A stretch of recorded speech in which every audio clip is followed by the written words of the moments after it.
Hello and welcome to the second edition of the Hold the Lane podcast. Today I have a few guests with me. I'm not alone this time, and I have the freelance coach and analyst Connikors, or also known as Dylan. Would you like to introduce yourself first? There's not a lot to introduce, but I do freelance work privately and somewhat trying to push myself into the industry right now. I've been applying for a couple teams and I've talked with a few people within the organizations, but besides that, right now I'm just trying to project myself further. All right, so kind of an up and coming. Right, so we're glad that you are here before you are becoming famous. So we are basically a hipster show right here. We knew you before you were cool, and also we have with us Team Liquid's analyst and coach of LCS Kings from the Latin America region, Daniel Exrand Hume. Did I call it right? Hume. Okay, sorry for that. Daniel Hume. Daniel Hume. No problem. All right. So no problem. Would you also like to first I have to say I'm not the analyst of Team Liquid. I'm one of the analysts for Team Liquid. Okay, sorry. And, and actually it is Latin America South, because there's such a thing as Latin America North. Oh yeah, that's true. In Latin America, so yeah. I mean, I'm an enthusiast about League of Legends, like everyone here, I think. I haven't been doing this for long, but my goal was to become a coach for a team, and I'm really glad I managed to do that in a relatively short period of time. And I really hope we have some great results this next split. Right. We're working hard on it. That sounds great. And last but not least, we have former Dignitas analyst and currently analyst for Pain Gaming from Brazil. We have John RNG Law. Would you like also to share a few words from about yourself? Hey there. Actually, I've worked with quite a few teams myself. I started off with Super Hot Crew back over a year or two ago when they first came into LCS, and then moved on to Cloud9 Eclipse, who then became H2K. After that, I done a little bit of work with Gamers 2 and some other challenger teams, and then obviously moved into Dignitas and now Pain Gaming. All right, that seems like a long road already. A little bit of a veteran, I guess, in the scene. Yeah, wow. So I'm glad that you have the time to join us here to the show. So before we start going into the topics, of course, the topics today will be coaching and talent development, because I think it's at the moment a very, very interesting topic in the scene, as since Riot want to implement coaches to the LCS and skyrocketed the whole system a bit forward, and I think there's still a lot that coaches need to learn and improve, but also we are very advanced from where we were last season. So first of all, I want to hear a bit more about your coaching experience so far. So Dylan, would you like to start? Like you said, you were a freelance coach and analyst. What is your experience for coaching so far? My experience for coaching stems from originally branched out of last season. I achieved mid-master tier on US, and after that I decided I didn't want to play professionally, but I understood the fact that I had an understanding of the game strategically to the point where I could utilize this for other positions. And I started off through TeamSpeak servers, and initially just giving out free help for a lot of players and people who came and asked, and a lot of rank 5s teams. And from there, I've pushed towards being a coach and helping people out with their teams or when they're producing future teams or future organizations. And in that, I've kind of realized that I've wanted to be more of an analyst, so I've stemmed away from the coaching role because I enjoy the more analytical breakdowns of all the strategic aspects of play. Whereas coaching, yeah, you have a lot of that involved, but analytics is more relayed to an analyst to pull less stress off the coach. And right now, I've applied to a few organizations to be a coach. Although if I did get a contact back, there may be a chance I'm actually going to decline it. But for the most part, it's been an interesting experience and one that actually helped me develop as a person and realize the career path I actually want to follow. All right, seems very interesting. So let's ask from someone that's a bit more experienced than you already in this point, and we have a veteran already here. So RNG Law, would you like to share what it is to be how it is to be a coach or analyst in the esports scene? Like, you have a background of stories and experience already.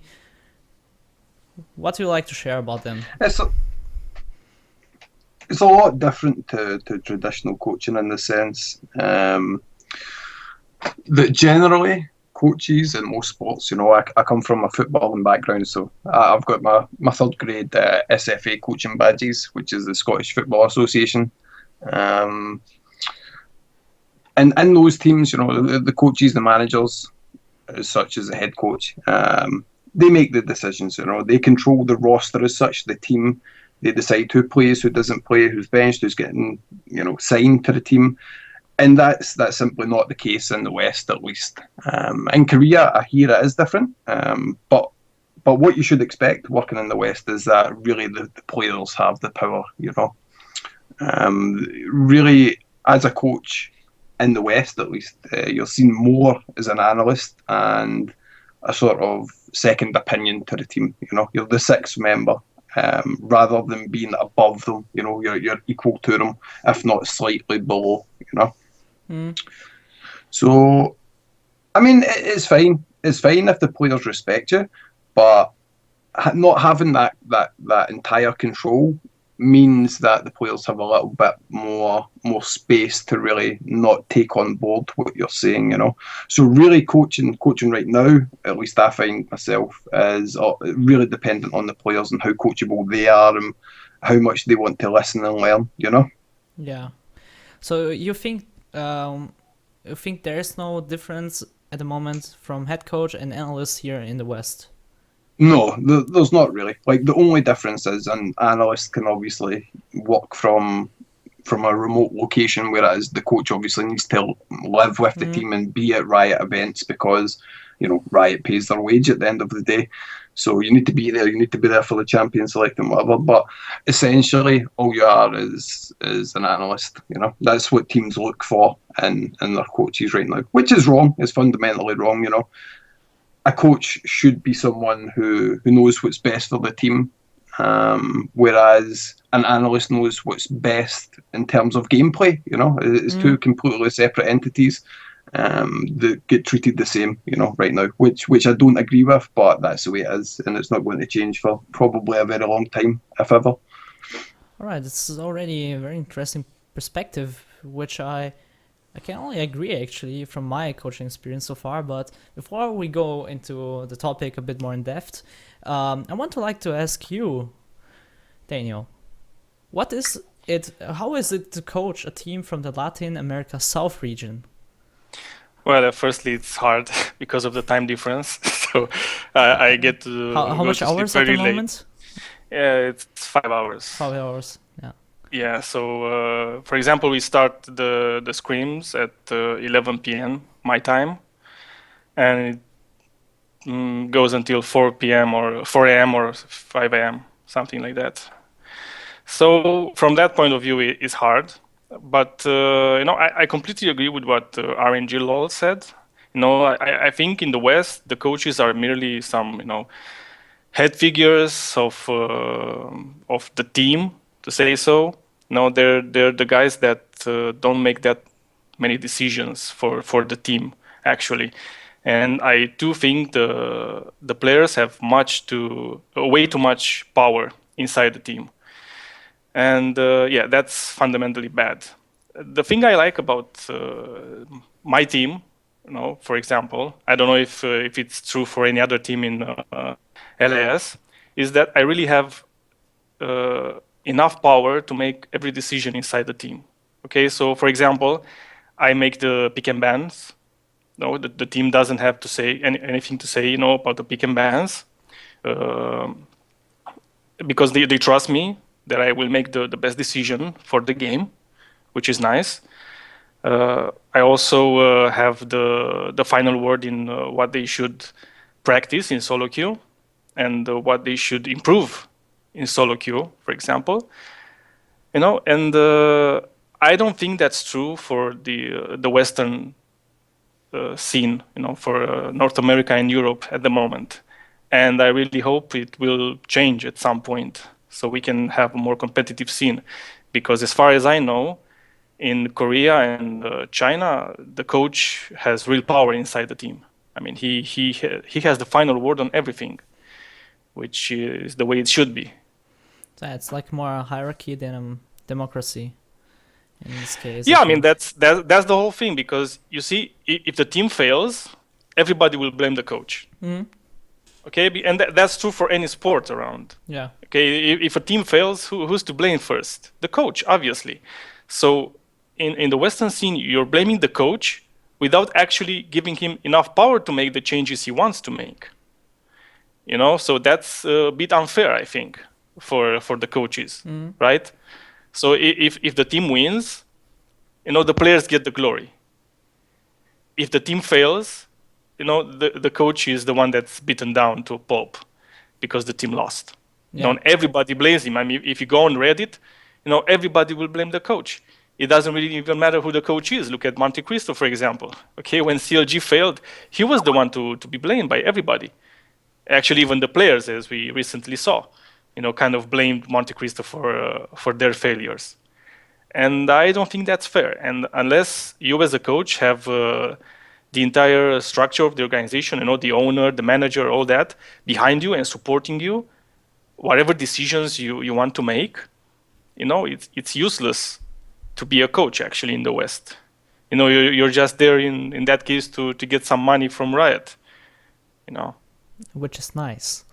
Yeah, I mean, in the end, I mean, it's money, but I mean, if you really want to have some achievements under your belt, if you really want to have a competitive team, that's not really the way to go.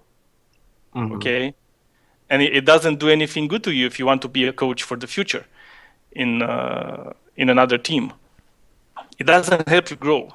And I think that's really important, because we need coaches that have real power inside the team, that they can eventually grow themselves, because as of now, nobody knows exactly what it is to be a coach for a League of Legends team. Nobody in the West. I mean, we can say that the coaches from Korea or China do have a better idea than we do in the West. But I don't think that having a coach from Korea or China brought to the West would do the same things here that it does there. So we have to have our coaches doing the things our way, not Korea's or China's way. And we can have coaches learning those things if they don't have real power inside the team. Yeah. So regarding to that small discussion we already had, who do you think is the best LCS coach at the moment, like NA and EU LCS? You can start, Daniel. Man, I don't know. I really thought about that. And a lot of people will probably say Loco Doco is one of the best coaches.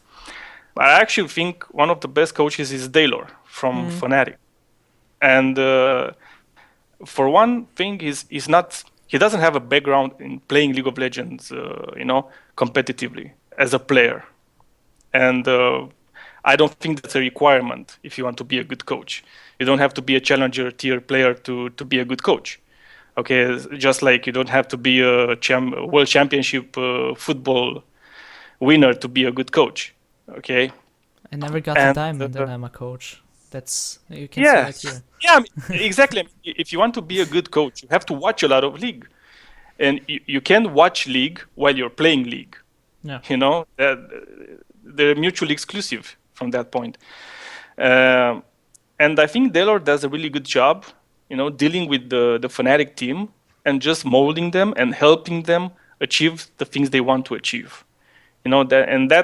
That's what a coach should do, actually. And I think Fnatic already has enough staff behind the coach that can help him, like analysts and all that stuff. So he can bring in all the information from the outside and make the best decision for the team. Yeah. And obviously, I think in the case of Fnatic, it's also the coach and Yellow Star together. Okay, so for Fnatic, I think Yellow Star is a big, it's a big plus for them. It's Yellow Star in the end. I mean, it's one of the best Western players ever. So yeah. All right. So going back to the same topic, John, you probably worked or at least know a few of these LCS coaches. What was your experience working with them so far? I haven't actually worked with LCS coaches,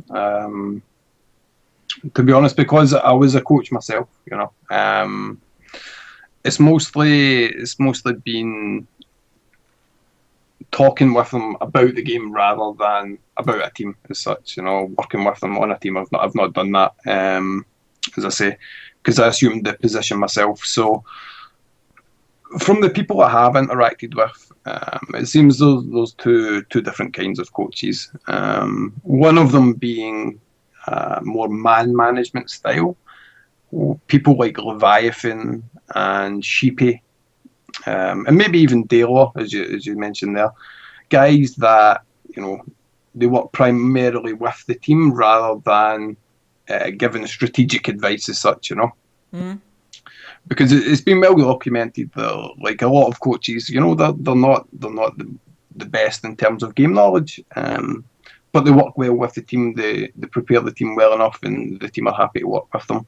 I think Sheepy's a shining example of that. You look at UOL and what they've achieved in the last season, but this guy, he takes more of a step back and lets the players, decide on the strategies, what they want to play. He doesn't stand in their way. And he's probably a great example of that kind of coach. And then you have Leviathan as well, as I mentioned, who's been very well documented that he's more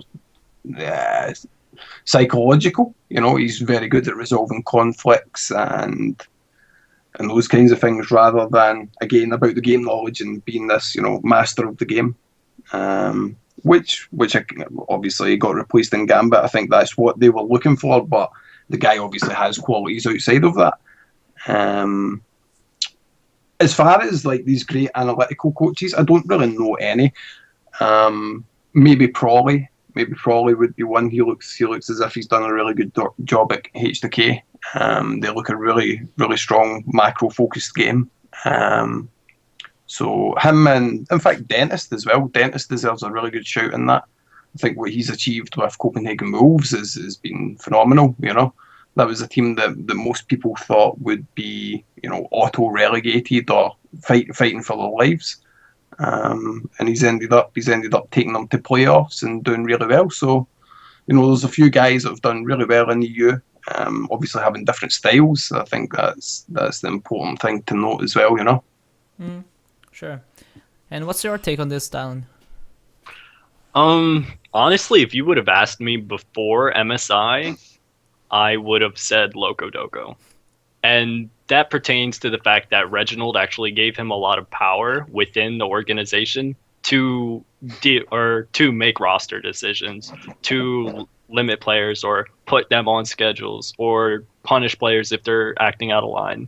And going into MSI, I think that was one of the main reasons why everyone was hyping up TSM, was just because their support structure was so well built, and Loco was looking like he is one of the best coaches in the Western scene just because he was allowed this power within the organization to actually dictate roster decisions and have this power over the players.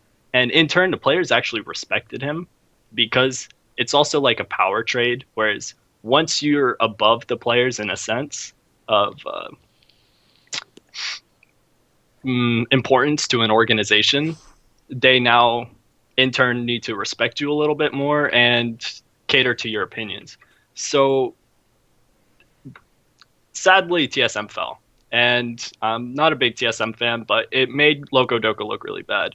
And after that, I wanted to say Daylor as well, due to Fnatic's success. although it's hard to determine how well coaches are doing and how well most of it's coordinated through players and the coach. Although it's looking like he's done a really good job with Fnatic, but since it isn't well documented or what coaches do, if you're not within the organization, it's hard to tell. So I would have to say dentist actually, and that's also for the same reason that I said for Loco Doco.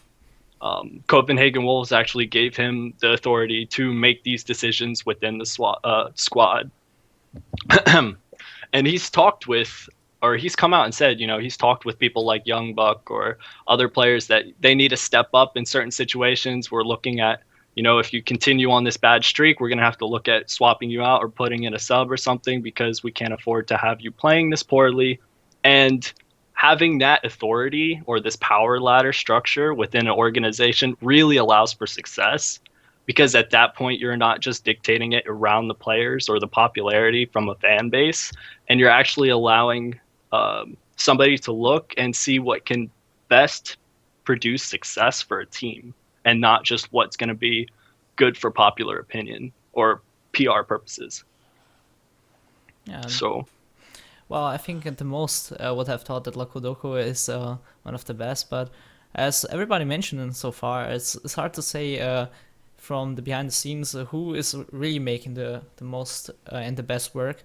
But I have to agree, from my experience talking to the people, it seems like probably Daylor and Dentis are the best coaches actually in the moment in the EU LCS. I can't say much for the NA LCS though. But however, I think we introduced the topic very well now, and we should start our open discussion about coaching. And my first topic would be, what do you think is a proper way of coaching? And Dylan, I want to ask you first, because you are trying to get in the scene right now, and what is your take? What is your how do you coach, or even what do you think is important for coaching? One of the first things that I realized when I stepped into a position where I needed to be a coach for a group of people was that there isn't one particular way that will succeed or is the best way to coach. Coach needs to have a semi-open-minded look over a team, because what you're trying to do is work with all the players and produce the most success, or be able to draw results out of everyone's particular play styles or personalities, and you just want to be able to mold the team together. And if you try to tunnel vision everyone down a particular path, a lot of times it creates friction within the team, and this causes conflict, or this causes disputes, and then it also brings out a big blame game, and that makes team environment really unfriendly, not very confident, and it can lead to a team's destruction or, failure. So I wouldn't say for my opinion, there isn't a specific best way to coach. It just comes down to, is this person able to pull out particular aspects of individual players and be able to utilize that, and how they utilize that, how they work with the player, how they nurture their potential, which is people have claimed it's an overused word, but it's the best one for me to use in this situation. How they nurture that potential and mold this player into being able to be a successful player, or successful in the aspect of what the team's overall goal is. And that plays into like win conditions and synergies and team compositions, etc. So you have to have an open mind and ability to work with a wide variety of people. Right. So does someone of you both want to respond to that? I think he's right. I mean, there's no the perfect way to coach anything, because there's not a book of coaching for a League of Legends team, because if it was such a book, I would have bought it by now and know it from end to end. So the thing is with all these players, the esports scene, especially the League of Legends scene, is not that old actually, and you have to get the idea to your players that they're actually not playing a game, they're actually working a job, because I told them a lot of times, the moment you got your first paycheck from playing League of Legends, that was the moment League of Legends stopped being a hobby for you and started being a job. And you have to work for your job, you know. And just like in any other job in the world, if you don't work hard enough, if you don't produce results, you're gonna get fired. And then that's something every League of Legends, professional League of Legends players should be aware of. You know, you have to work constantly. You have to maintain your skill level at the highest you can, and that's something that many Western players don't do. Actually, you know, they reach a certain position, you know, a certain level of their gameplay, and they stop working, you know, to maintain themselves at that point, and they start to drop off a lot, actually.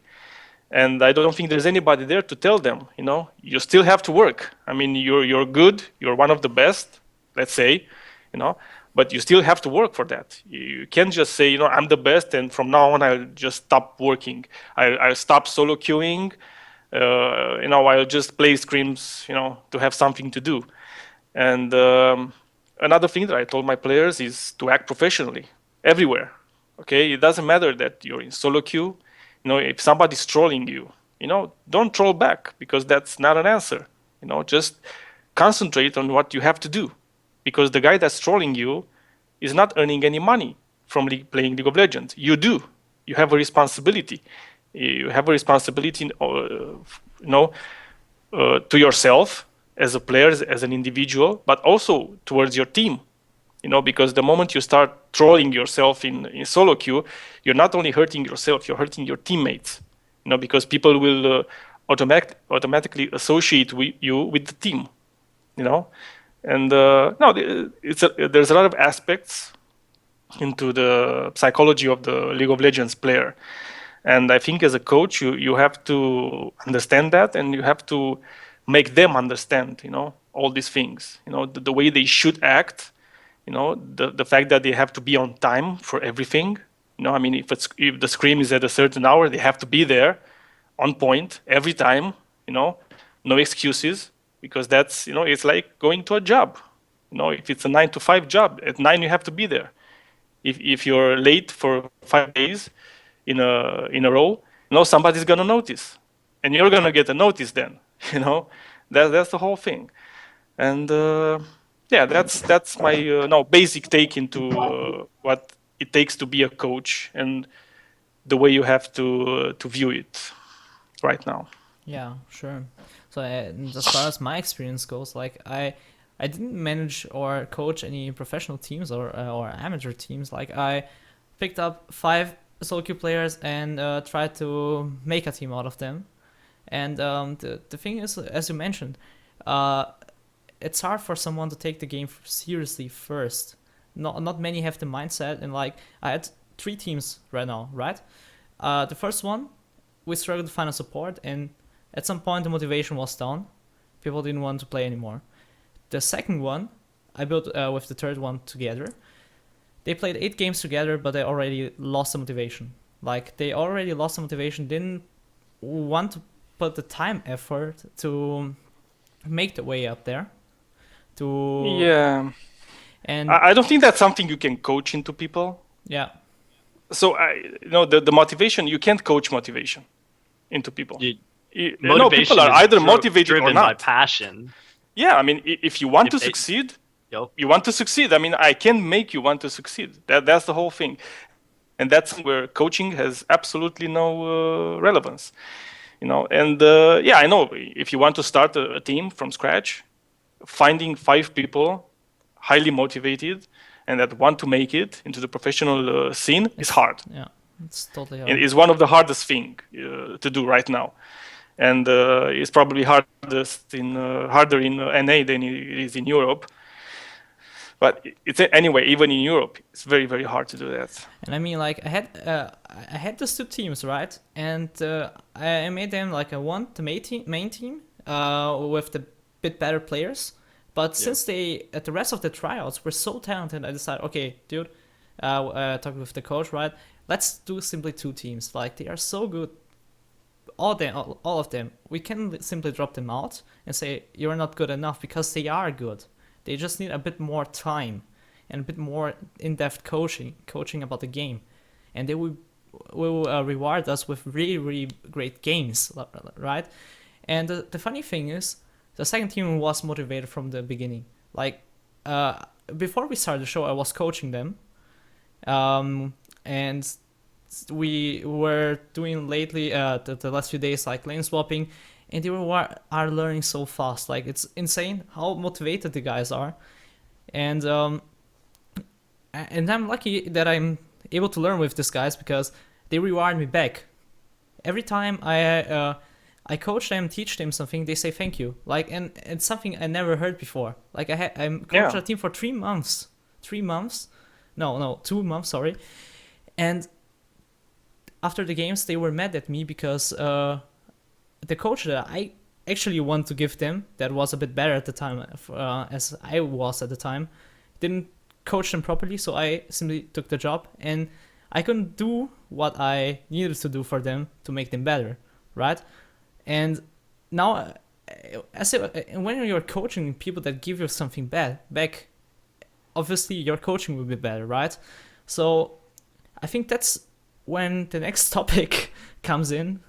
How do you start coaching? Like, I mean, it's hard to find a team to start with. Like, Daniel, you mentioned you started going TeamSpeak, coaching people from there, people that maybe doesn't know anything about the game in terms of strategical play, or people that are new to the game, or even a bit better, or low diamond people that already know the game but still lack on the other things on the game to get to the master tier level. But as well, as I do right now, I'm trying to get teams, build teams that are willing to learn, want to achieve a goal that I can try to learn myself, right? So I want to ask you, John, because you have already a long history. How did you get into coaching and analyzing teams in the first place? I first started off due to my ping. Okay, so I played the game back in season 2. I was in a team with Impera, actually. We were going to make a UK LAN team, and that ended up not working out. So I was actually planning on playing the game for a long time back then, but eventually my internet, I started getting really high ping. I started playing with like 300 or 400 MS, and it wasn't possible, you know. So what I done was I started looking on the recruitment forums. It was funny, I was actually looking for a team at the time, one that would play, you know, like after hours. So it was maybe later on about midnight or something, you know. And actually it turned out that there was a clan as such, you know, like a gaming clan. It was called Avalanche. And they were looking for an analyst, you know, and I was like, oh, what's this? I'm going to try for that, you know. And it turned out they had one of the challenger teams back when it was the LCS promotions ages ago. It was like a tournament as such, and they're the team competing in that. So I decided to give it a try, and I watched them playing some ladder games and whatever. And they enjoyed what feedback I gave them about their performances, you know, and it kind of snowballed from there. I met new teams playing in tournaments. I think it was Chaos TV, if any of you guys remember that. Yeah, I remember that one. We used to play in that every week, and I started really networking, you know. Eventually, I met Michael Schnorr, who was the Super Hot Crew manager at the time. And he was looking for a coach, and I was like, yo man, I've got all this experience working with these challenger teams, you know, I'd like to try out. And from there it just kind of snowballed, you know.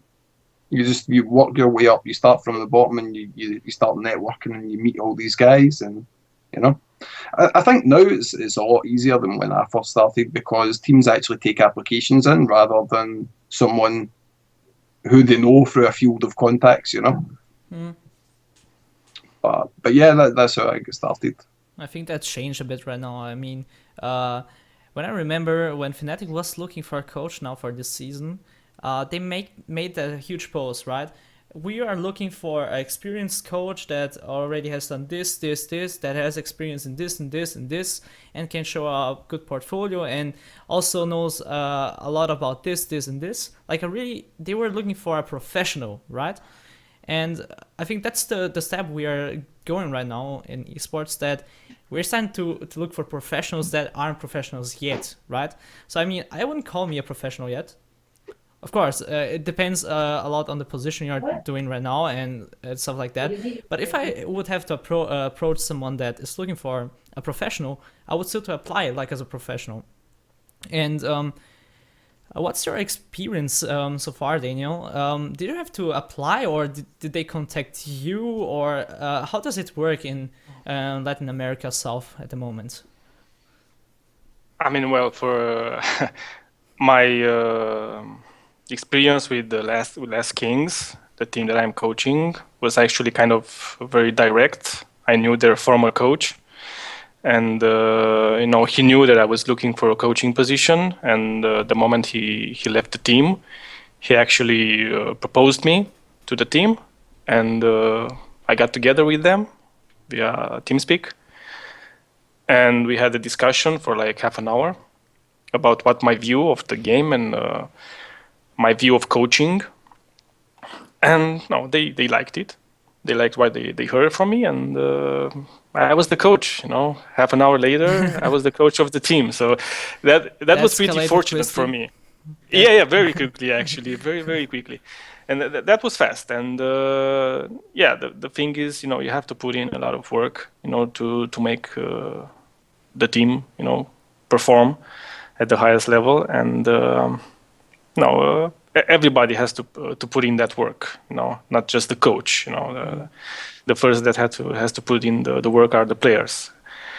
And for Team Liquid, for example, I had to apply, obviously. And I think the way it's done right now, with all the teams advertising that they're looking for a coach or an analyst and this and that, and you have to send in a CV and a motivational letter, something like that. I think that's really professional, and that's the way things should be done, actually.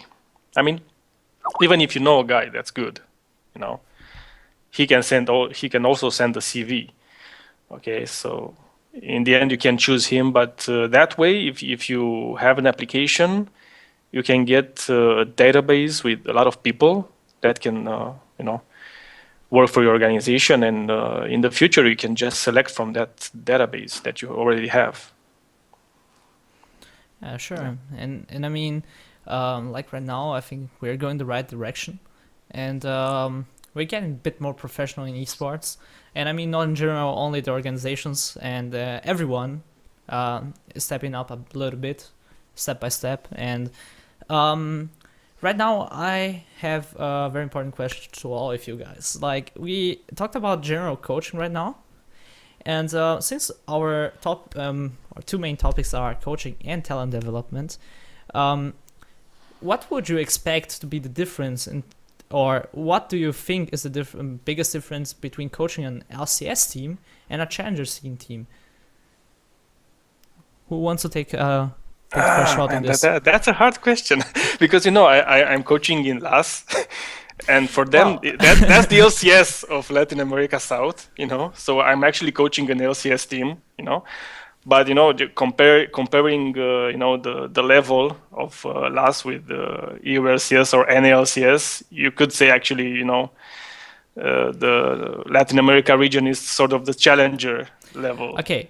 I want to quote something Revolta, the new jungler for Kate Stars or ex-Ins jungler, said to me while I did an interview with him. He said that about the scrims he made with EU LCS team. Well, I thought we were good before we went to Europe. Like, I really thought we could have a chance against them, go maybe even. But then we scrimmed in and got crushed.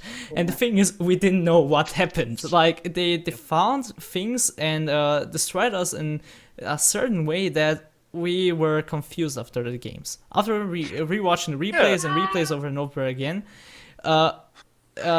we noticed that in general the strategical and mid-game and late-game decisions are so better developed in Europe than like in Brazil, and things like this is the biggest issue for our team to overcome. I think this experience, Yeah. and if they didn't have the experience, he even mentioned they wouldn't have won against Spain at the XMR finals the day after they arrived from Turkey, right? Because they learned a lot of things in between the scrims that they could apply to that Pain obviously they knew how to play them, right? So Yeah, it's more of a SoloQ mentality that's going on, I think, and I think I can say that for also for the challenger scene in Europe and NA, because for example, if you look at Origin, okay, the way they went through the challenger ladder, only losing like 2 games, the whole way, and those 2 games were lost because they actually just lost concentration because they were so much ahead of the curve in the EU challenger scene. It was because Origin actually was an LCS team. Okay, so there were four LCS players in there and an upcoming talent in Niels. Everybody even played World Championships. That you should mention that. Yeah, that too. I mean, it's 4 World Championship participants. Yeah. Yeah, and Niels, who's an upcoming talent, and they were playing against challenger teams actually, and it's the hardest thing as a coach is trying to change that SoloQ mentality, players have, and depending on the position they're playing, for example, when you're trying to coach the support, for example, it's easier because you're not going to carry games in SoloQ as support actually, so you have to learn in SoloQ to play for the team, so it's easier. As an AD carry, it's also a bit easier because AD carries are AD carries. They're already the carries of the team. They're used to being aggressive or whatnot. But for example, for the top laners, I think that's the hardest part, because every top laner in SoloQ plays the same champions. That hyper carry champions like Irelia, Jax, you name it, Riven. Yeah, Riven. That's a great champion, right? To play in LCS, Riven. I would top pick lane. over every other. Yeah, and actually, I had the opportunity, air quotes, to coach an upcoming talent from LAS, who's a top laner, and we brought him into the team, and obviously, the first game there, he wanted to play Riven. No, he wanted to play Riven. That's the thing. Yeah, he said, yeah, I can play Riven, right? And I said, well, obviously not, because you're not making the decision, I'm the coach here and I'm making the decision. And you're actually going to play Maokai, He's never played Maokai, in SoloQ. And I made him play Maokai for like a week.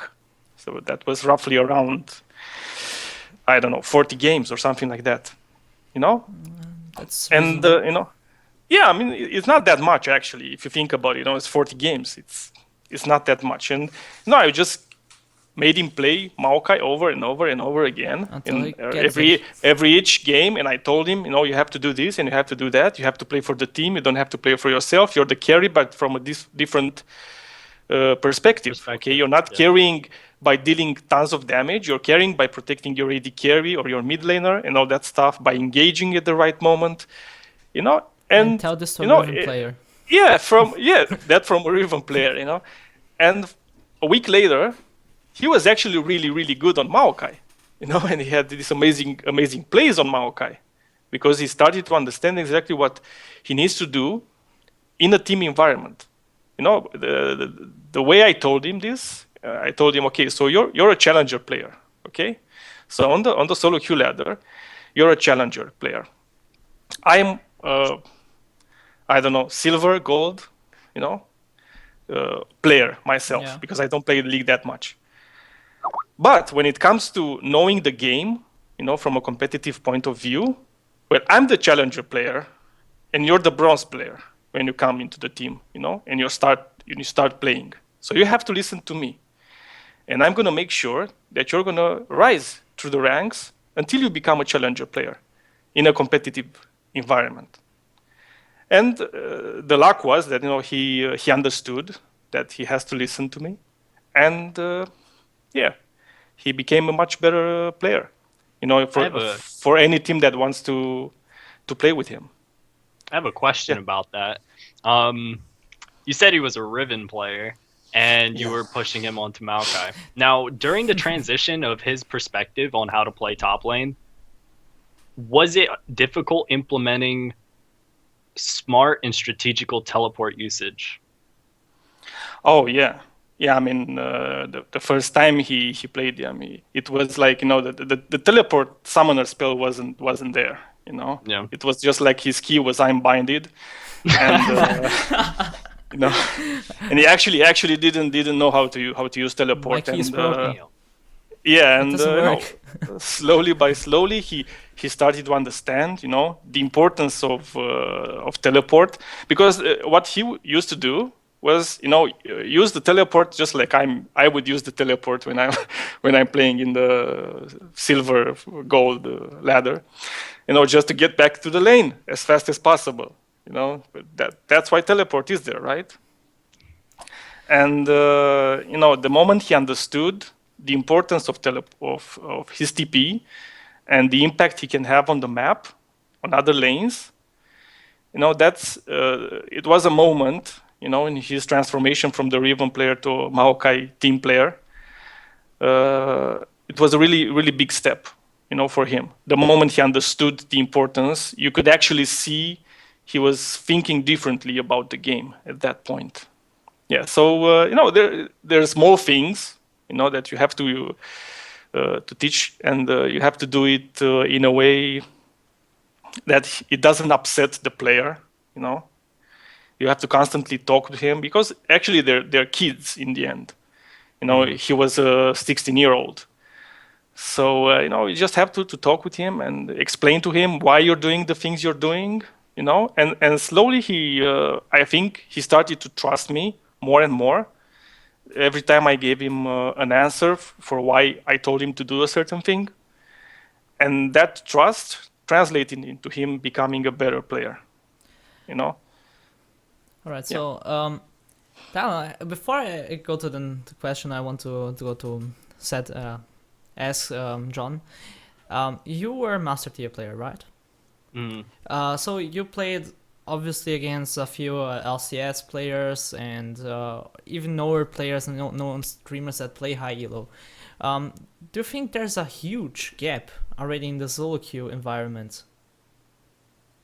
A huge gap in the SoloQ environment? Yeah, like between the players. Between competitive or... Like, let's say, okay, I have a scenario. I was looking for players for tryout, so I just watched a few games from highest ladder SoloQ, and it was this guy called Kadir, right? He mains AD carry, but always queues up with Reckless for whatever reason, and he ends up always going support or jungle in these games, right? So he obviously has a very high MMR and tends to play with SoloQ players, but when I coached him a little bit, I noticed he has the mechanics, but doesn't have the knowledge yet. The mindset. He has the dedication, but he lacks on everything else that he needs. Did you have such kind of perspective as a player yourself? I felt like when I was my MMR was sitting around like Master Tier 300 LP, and so I was getting paired with, at the time it was like MYM, Horo, N-rated, a lot of these players, and you could notice the difference between a lot of these players, and I pointed out Horo and N-rated for a specific reason. All the players mechanically up to that point can play about the same level, and the real difference after that is decision making, and you could see clear differences between decision making from players that had LCS experience and players that were just playing for SoloQ. And that's just because SoloQ is a totally different monster than a competitive environment at any level. All right, so let's move from LAS to Europe and now go back to Brazil because John, you of course coach now the Brazilian team Pain Gaming, which in my opinion are the most standing and standing course of lineup. I mean, there's a lot of talent, and now they imported also Dude from France that played for AAA, and now they also got back the old AD carry BRDT that they had at their prime in Season 2 and Season 3 in Brazil, right? So they had a lot of success there and are very talented players.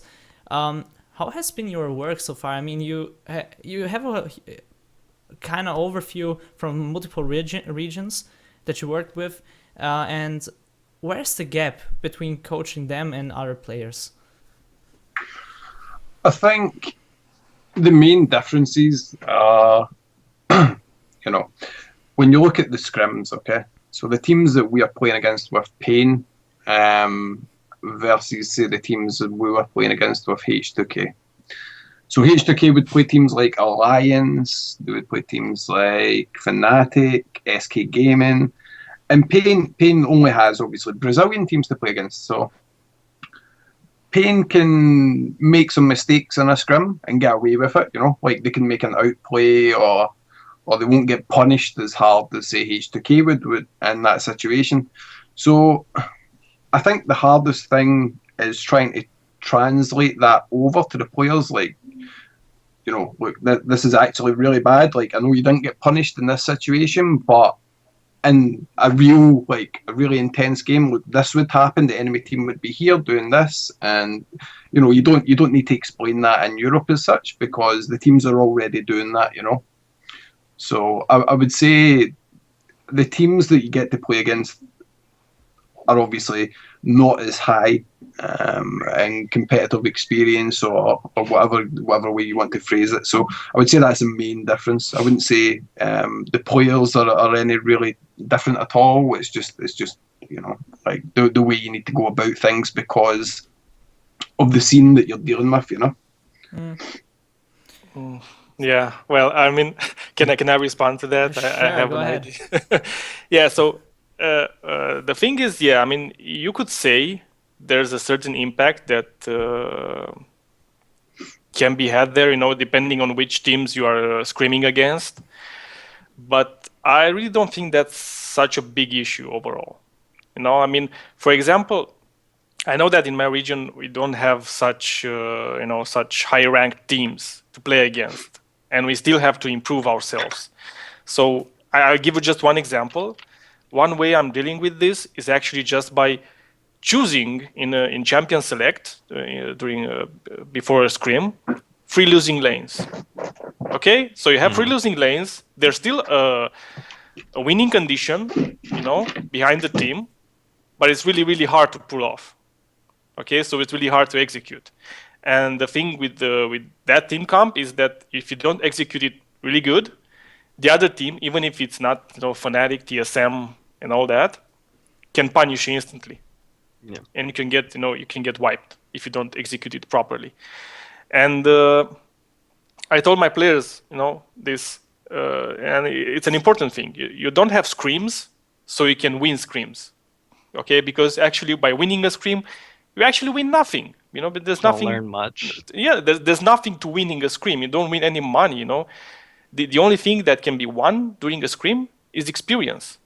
That's the whole thing. Scrims are practice. And we don't play scrims to win scrims. We play scrims to improve as a team. Okay? So in every scrim, you can improve on your communication. You can improve on your decision making. You can improve on everything. Your CSing during, for example, if you have a losing lane, how do you keep your CS numbers up? Okay? So you don't get behind. And I think there's a lot of things that can be achieved even if you're not playing scrims in a region with certain types of teams, like as I said, Fnatic, Alliance, or Elements, sorry, and all that. So yeah, I disagree with that. Like, I think what you're saying, okay, you can improve to a certain level. Okay, so what you can improve in those scrims to a level where you can beat those teams with your eyes closed. You know, that is essentially what you're doing there. You're giving them losing lanes, and you can still beat these teams. You know, we improve to a point where it doesn't matter what champions we have. We can beat this team. We can beat any team in our league. But if you come over to Europe and then you try to scrim such as Ints did, or INTZ, sorry, not Ints.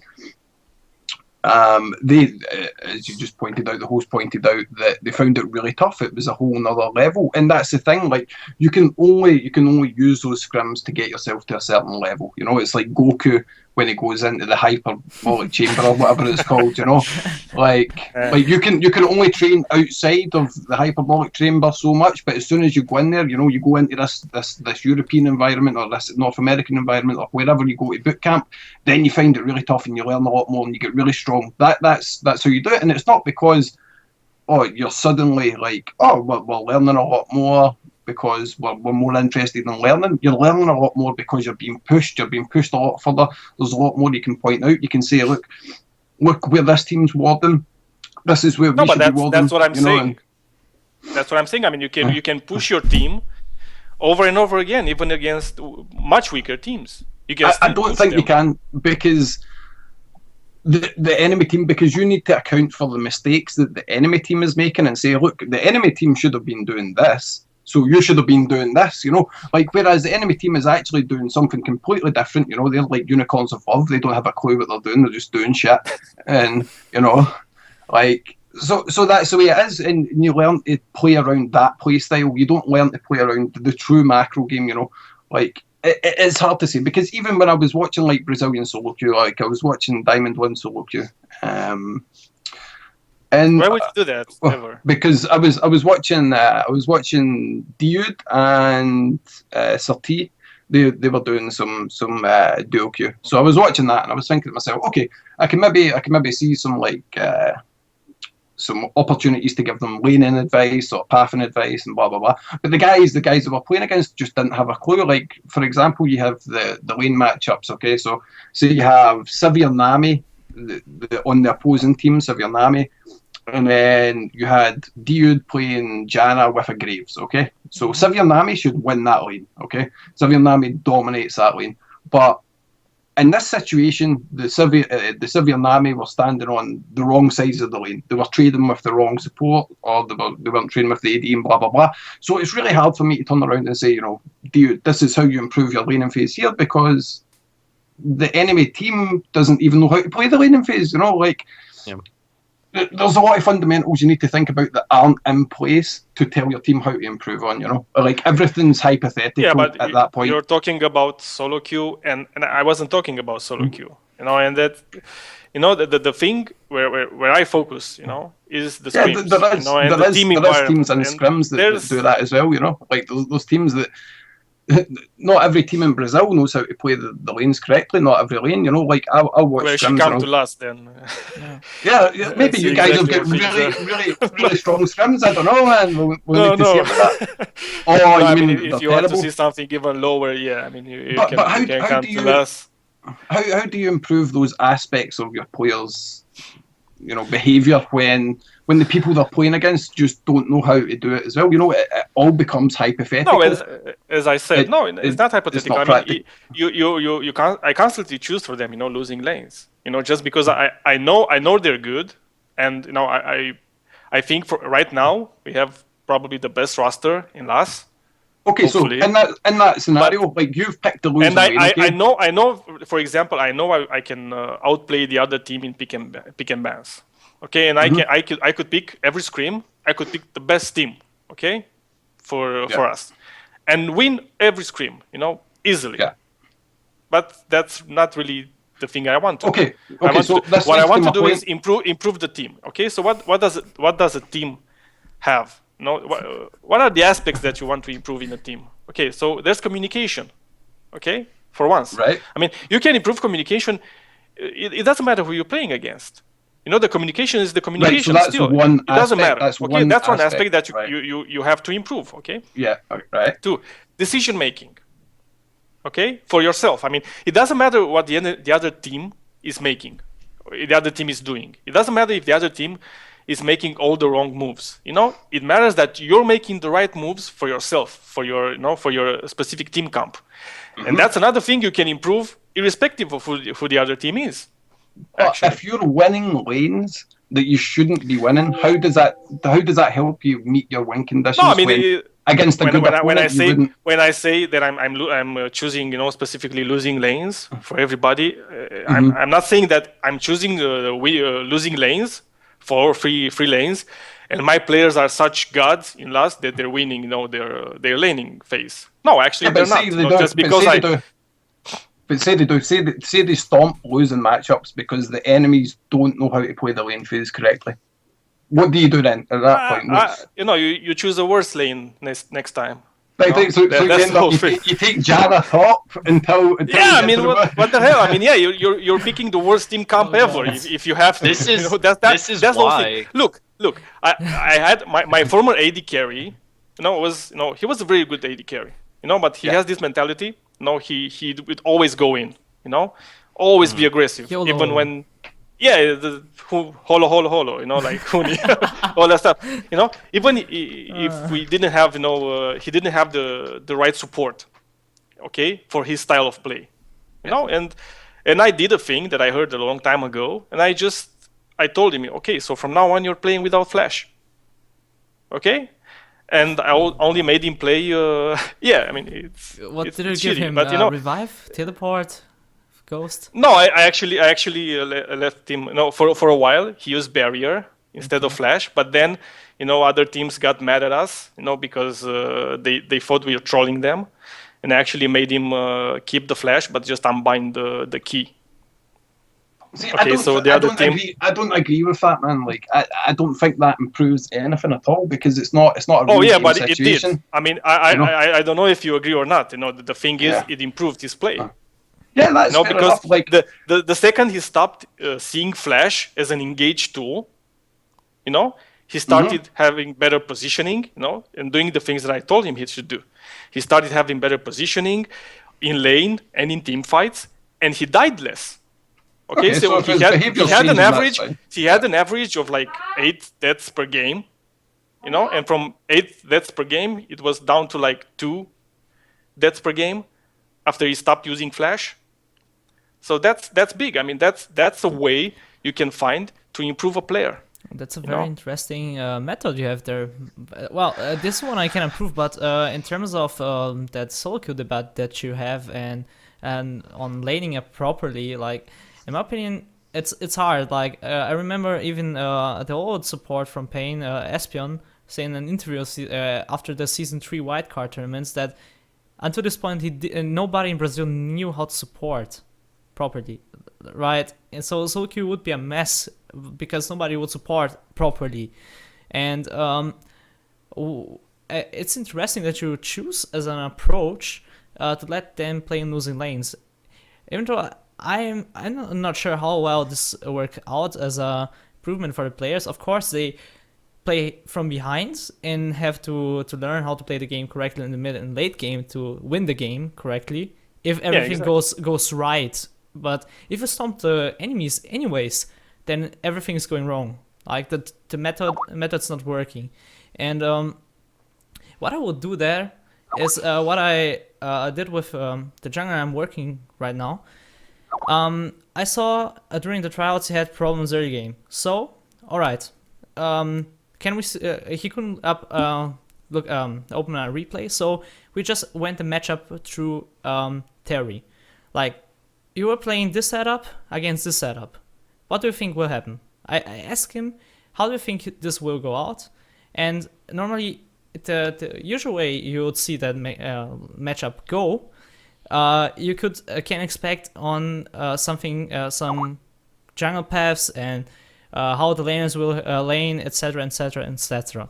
And the thing is, I think it would be good to simply watch SoloQ from other regions for the certain matchups. Like I think there's even a site that you can look up for matchups. Like like the situation Janna against Nami.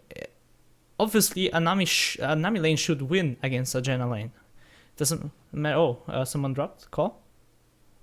Nope. No, I think you did. Nope. No, my That's it. camera. Yeah, your webcam. Yeah, my camera Yeah. just died. Okay. Okay. Okay, sorry for that. Technical problems. Yeah. It wasn't my fault. It's some It was magic the trick. support's fault. Yeah, it's always. support's fault. No, Yeah. junglers. It's always the jungler. Oh yeah, it's always the jungler. Yeah, I forgot that. Yeah, it's But- always the jungler. But coming to the end of the discussion, I want to talk about a very important topic in my opinion for coaching. Not only coaching the people to play the game properly, but also think to keep them in a good environment and keep their mindset straight, and applying psychology is a key to win. I had an interview with Wellen Green, the esports psychologist for Command Goals, and he has been working with them and the attitudes from the players have been bettering since he started working with them. And I want to hear your take on this topic. Dennis, since you were a bit quiet lately, would you start this topic? Oh yeah, I'd love to. Esports psychology. I feel like it's actually psychologists within the West should be more looked into for the players, and even to an extent where you can have potentially up to 2 psychologists within a house, I think would be one of the best options. And the reason is being able to work with players more closely. If you have multiple psychologists, that way you're able to, maybe put one with 3 players or put one with the other 2. And then in this sense, you're able to have them work more closely without having to maintain everyone's mentality. And the main reason for this is a lot of these players are just coming out of schooling. This is like their first real career, and it's in an industry that isn't even developed. Like, it's still in its infancy. Everything's still being figured out. And beyond the amount of stress that a lot of players end up drawing from this, you also develop these inter-organizational conflicts where you have players disputing and they can't resolve the arguments or the problems just because of, I don't want to say the players are incompetent because that's not true, but they just may not be capable of doing that. And the whole idea of having these sports psychologists allows for players to better communicate their problems, understand the problems, figure out how to get around the problems or patch it up and move forward. Without the player psychologist, it really hampers the team's ability to progress, especially whenever they run into losses or little bumps in the road, and they can get stuck on this, and it could end up leading to the team's downfall, again, like in my previous statement. So esports psychology is actually really important. If we draw back to like CLG, you can even bring up Monty, Christo talking about the real thing CLG needed was an esports psychologist. And with the recent CLG drama, and you can see a lot of the player personalities coming out, you could see they need somebody within the organization to actually help resolve these problems and not just pick sides or just decide, we're just going to let things fix themselves, because they won't. It'll just build up into bigger problems, and it can really be a detriment to an organization. Yeah, well, I think before talking about CLG, before bringing in a sport psychologist to help them, I think some other people from inside the organization need to step up and do their jobs. Like, for example, I'm not saying HotshotGG should do that, but he should do that. I mean, that's important. Because if you look at in NA, there's two teams. The top 2 teams in terms of fans, CLG and TSM. Okay, and you look at how Reginald views his team and the way HotshotGG views the team. Okay, I mean, Reginald has a more hands-on approach on TSM, and the fact is he wants the best for TSM as an esports organization, and he wants to win, and he's willing to do everything in order to win. And I don't think HotshotGG does that, actually. And that's an important thing. Okay, so before we bring in an esport psychologist inside the teams, we first have to ensure that the organization is working properly and that everybody is doing his or her job, the way they're supposed to. Which for many teams right now, it's not the case. Okay, most teams are just doing the things they were used to, back in the day, because this is the fifth season of, and I think we can just discard the first 2 seasons actually, prior to the LCS, okay.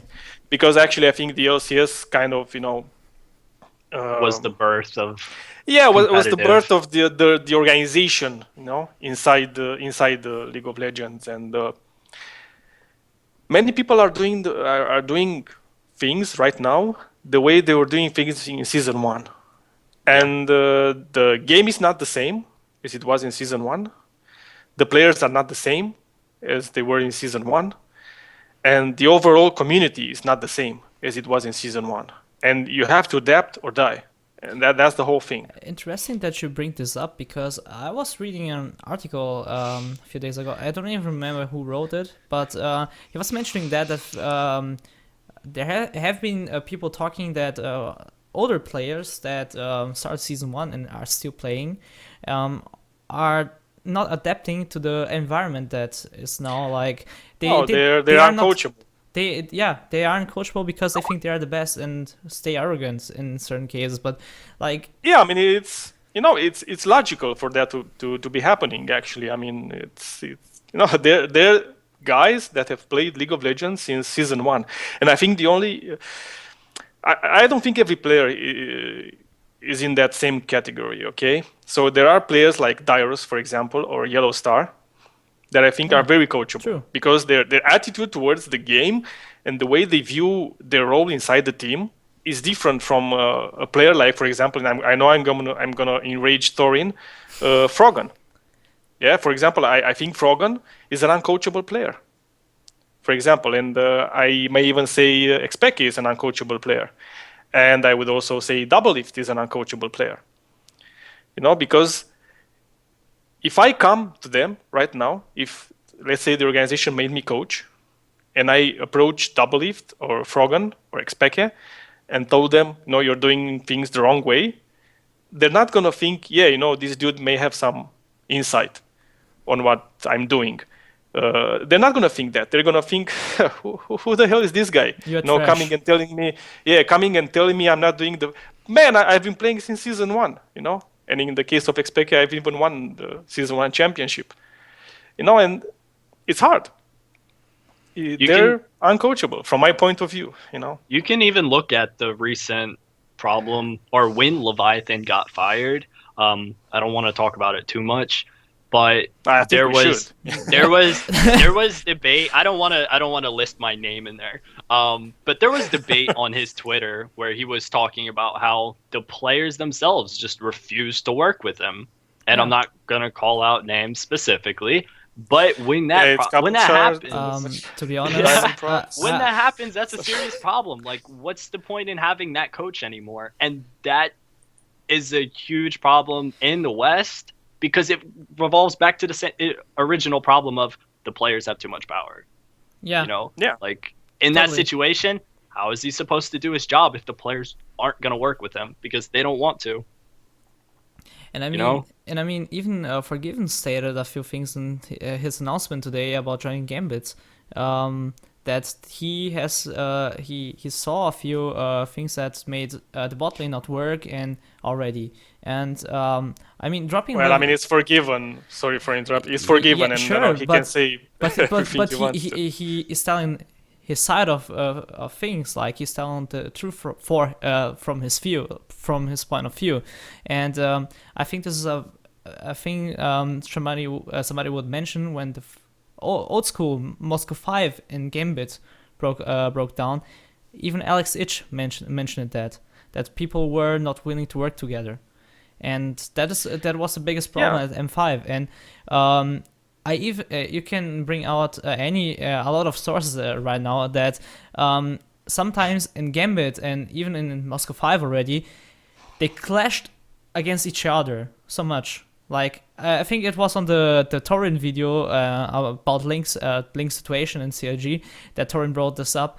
They were clashing at each other, even worse as the situation right now in CLG, or even a few months ago.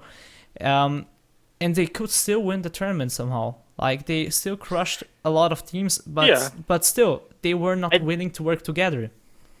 Yeah, but there's gonna come a time, if you don't fit well together, you may do well for a certain period of time, but in the end, everything's gonna go. Yeah. Everything's going to explode, and that's exactly what happened in a certain respect to Gambit. If you remember when Alex left, he didn't leave because everything was good in Gambit.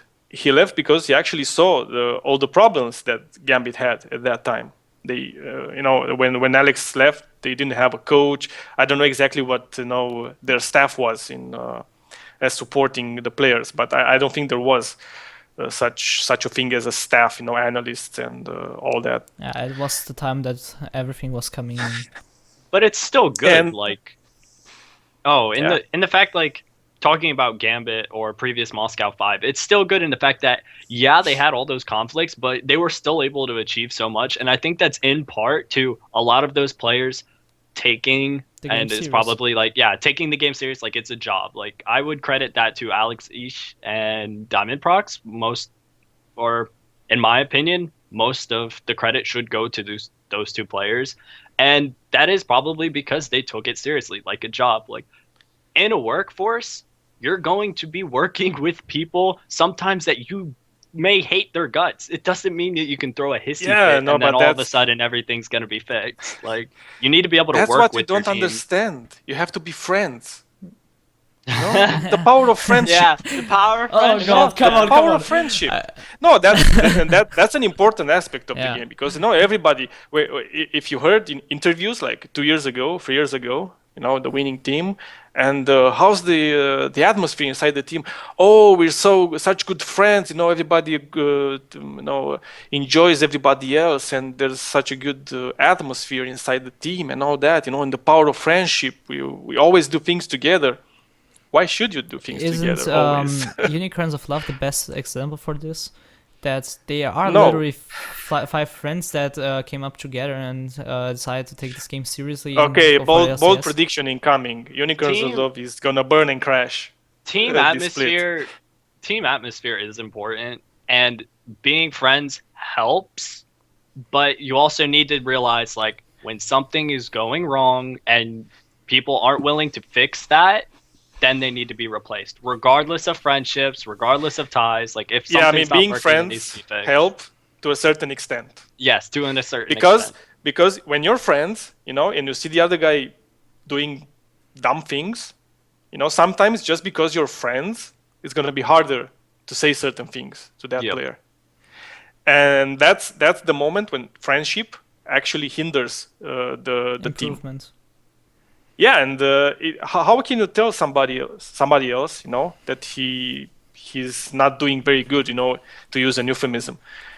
How are you gonna do it if you're friends with the other guy? And that's where hard. having a coach. That's where having a coach is really important, because you don't have to tell it directly. You can tell it to the coach. Yeah. Yep. Yeah, and the coach then does the whole thing. That's the job. Yeah, that's the job of the coach. You have to take in all the bad things, and just let it flow. But however, I think that friendship is still a very, very important aspect for esports more than maybe other sports. And because when I see this new team I am working right now, and the motivation rose so much in the first 2 days that they started playing. Like I had the support. He was doing bad in SoloQ, but I wanted still to try him out because he had team experience. And he was very depressive towards SoloQ and the game itself, because he was not winning. And as soon as he started playing with the team, and everybody was trying to help him, he was having fun between the games.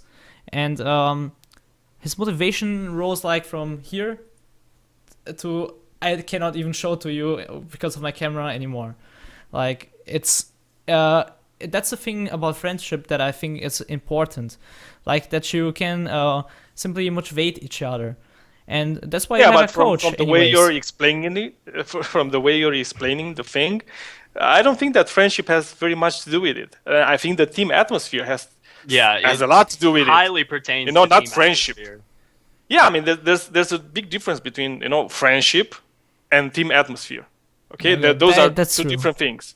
Yeah, I mean, it's obvious. You want a good team environment. You want a good atmosphere. You don't want people to scream at each other and all that. But you can actually you can not be friends with the guy you're playing with and still perform at the highest level. Don't tell me that everybody in LPL, for example, right now, all the teams that have the mix Korean and Chinese players, all the 5 players or however many they have are really good friends. To be Okay, honest, don't tell me that in EDG right now everybody's such a good friend with each other.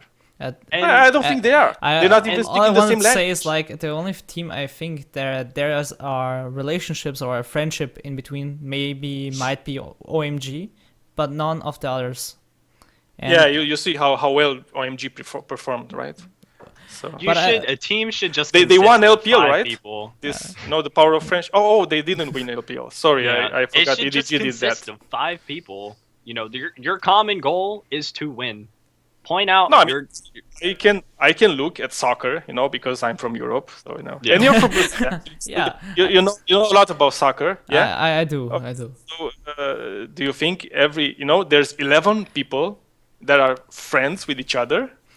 Okay. Do you think, for example, in Barcelona right now, everybody's friends with each other? No.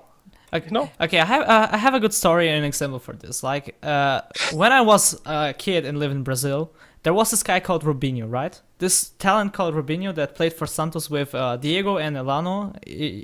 Who watch soccer might know the names. And actually, there was this friendship between Diego and Robinho. But maybe with 2 or 3, a few others, but not the whole team. Like, you always end up being friends with someone. I think that's something that you can't avoid at some point in time. If you play for 2 years together, it will build a certain relationship. There needs to be a line. You need to separate work and play. And friendship is a bonus, but you should not let it get in the way of performance. That's true. And your work. And that's just as simple as it is. Like, you can look at rosters that have fallen apart, one being Elements. Yeah. And that's because there was individual friendships, and then this caused split between the group and the ultimate downfall of the team. Like, and this was solely based off of friendship, like, because they were unable to separate But they the still line won between split, work right? and play. Yeah, they still won the summer split. Yeah, the power of friendship, and Frogan is the best mid laner. At the time, I The think West. EU was looking a little shaky, Yeah, though, let's be honest. I want to say the same Nobody thing. was even paying attention to EU at that point in time. Not even I Yeah, was not even watching EU the was games. paying attention. Yeah, to everyone's like, oh, NALCS? Yeah, I think that's better right now. No, the thing is, we should talk about professionalism in this case, because you can be friends with someone and still do your job well. You can have fun with doing your work, which is always nice. In my opinion, you should have fun doing your work so you can do your work even better than normal people that doesn't have as much fun as you have will do that job. And but you, like you already mentioned, you need to set up a line that you can cross and not cross between the work and off work. And I still think that there's a problem between certain teams that might be coming to an end sooner or later. And let's take this as an option to go to the talent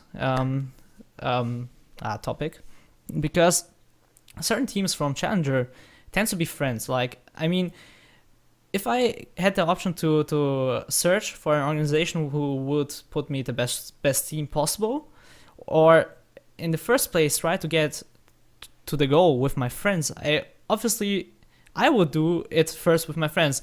Of course, I am not as good in the game that I would do this, nor my friends are. So if I would get good to the game, I would look for people that are has the same motivation as I do, right? So yeah, but that has nothing to do with friendship in the end. Yeah, I mean, in that's the end, not. that's all about motivation. Now, how? Because there's a certain question that's being asked to all professional athletes. They're asking this question: are you motivated? Do you want to? How much do you want to win? And they're always saying the same thing. Like, yes, man, I would do anything to be number one. Would you? Yeah, but then actually, half of these players already been reviewing their own replays, or but going actually the extra mile. They're actually not doing everything they could do in order to achieve greatness, in order to win. Not even paying attention to the coach. Yeah. And they're dismissing everybody because I'm the best because I win in solo queue with Riven top lane, and thus I managed to grind to the number one spot. Well, and I'm the best, Who can come and tell me what to do? Well, your story, he was coachable, and that's a thing that I think that might be the problem with a lot of players. When in this I mean, we could say that we're talking about talent scouting in a sense, because if you look at the ladder right now, let's say the number one would be at Froggen, and he would be the most talented mid laner in Europe. And you will try to pick him up, but he only plays that one champ at this level, like a Riven player in the top lane. Let's bring his Anivia back, right? Anivia doesn't fit at all in the meta. Let's assume that, and you want to teach him how to play Zed. And I think it would be relevant if we talked about Wicked right now. Okay, because it's the same thing. Because right now he's in Challenger. He used Aurelia in most of the games, grinding up to. Yeah, and he is qualified. So he qualified for the Challenger. Okay, so once let's see how far he makes, and if he makes it into the LCS. Okay, how big is his champion pool? He's gonna run into serious problems. Yeah. John, what's your take on this? Do you think Wicked's team might have a chance, or would this be, in a certain extent, the need for talent scout? I think the Wicked's team, they need to develop a lot. They have two players that are really inexperienced in the support and jungle roles. I mean, I watched them on stream and I watched them play some lane swaps, and it just didn't seem as if they knew what they were doing, I think there's potential there. I think there's a lot of individual skill. I think they could develop into something really good. I mean, you've got 3 months over the course of the Challenger series to do so, and not every team in CS is that great themselves. So, I would put them to finish top 3, top 4 at least in the CS. Maybe LCS if they develop well enough. I don't know what their plans are for an organisation or for support staff and stuff like that. But if they get the right help, then I can see them going all the way. Like, of course, as you say, like Wicked's got a limited champion pool.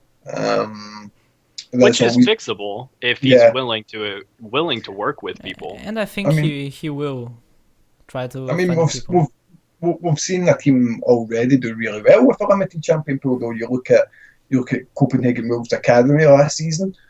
Obviously, Claus Q is now in Mickey's team, but he played 2 or 3 champions. Morsu, the top laner, played 2 or 3 champions and played a very linear split push style. He wasn't very adaptive.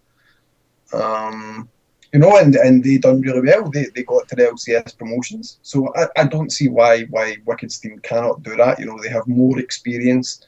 They have probably individually better skilled players. But as I said, they just need the right development process, and then they should do okay. All right. So